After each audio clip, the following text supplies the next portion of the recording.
തമിഴ്നാട്ടിലോട്ട് വമ്പൻ കമ്പനികളുടെ വമ്പൻ നിക്ഷേപങ്ങൾ നടന്നുകൊണ്ടിരിക്കുക കേട്ടോ. ഇപ്പോൾ ഉദാഹരണത്തിന് ടാറ്റ ഇലക്ട്രോണിക്സ്, അതുപോലെ ഹുണ്ടായുടെ കാർ ബാറ്ററി യൂണിറ്റ്, JSW, അങ്ങനെ വൻ പ്രസ്ഥാനങ്ങൾ തമിഴ്നാട്ടിലോട്ട് കോടികളുടെ ഇൻവെസ്റ്റ്മെൻറ്റ് നടത്തിക്കൊണ്ടിരിക്കുക.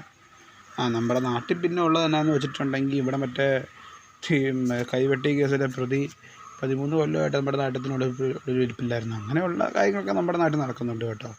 നമ്മുടെ നാട്ടിൽ മുടങ്ങാൻ നടക്കുന്നത് ചീഞ്ഞ രാഷ്ട്രീയവും രാഷ്ട്രീയക്കാർ തമ്മിലുള്ള തമ്മിത്തല്ലും, ഇതുപോലെ മതവൈരാഗ്യം പിടിച്ച ആൾക്കാരുടെ കുറേ പ്രവൃത്തിയും, കുറച്ച് തീവ്രവാദവും, അങ്ങനെയുള്ള കാര്യങ്ങളൊക്കെ മുടങ്ങാൻ നമ്മുടെ നാട്ടിൽ നടക്കുന്നുണ്ട്. ഇതുപോലെ നാടിന് ഗുണമായിട്ടുള്ള ഇൻവെസ്റ്റ്മെൻറ്റ് കാര്യങ്ങളൊക്കെ വേറെ വല്ല നാട്ടുകാർ അവരുടെ നാട്ടിൽ നടത്തുന്നുണ്ട്. അതിങ്ങനെ വായും പൊളിച്ച് നോക്കിയിരിക്കാനാണ് നമ്മുടെ വിധി. കേരളത്തിലോട്ട് അവർ ആരും ഒരു ഇൻവെസ്റ്റ്മെൻറ്റ് ഈ പ്രാവശ്യത്തിന് വന്നിട്ടില്ല. ഈ പ്രാവശ്യം ഇൻവെസ്റ്റ്മെൻറ്റ് മുഴുവൻ പോയേക്കാം തമിഴ്നാട്ടിലോട്ടാണ്. അപ്പോൾ നമ്മളാരാ